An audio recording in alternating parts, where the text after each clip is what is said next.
Hello everyone, we are going to make a flower starting by making its petal with black sketch pen moving ahead towards the stem and then the leaves at both of the sides of it. Then we are going to color it by using yellow sketch pen for the flower and green for the stems and leaves. Next we are going to make an ice cream starting by making some cherries on the top, and then we are going to make the ice cream followed by the cone at the last. When it's ready, we are going to give it a cute expression and then coloring it with different color combinations, and it's ready.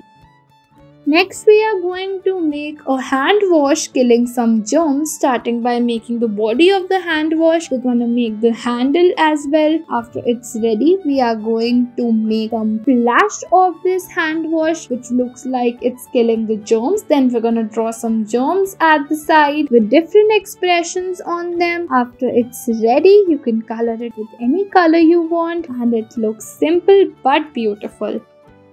Next we're going to draw a figure of a man taking 1, 2, 3 numbers and then completing it simply by using black pen.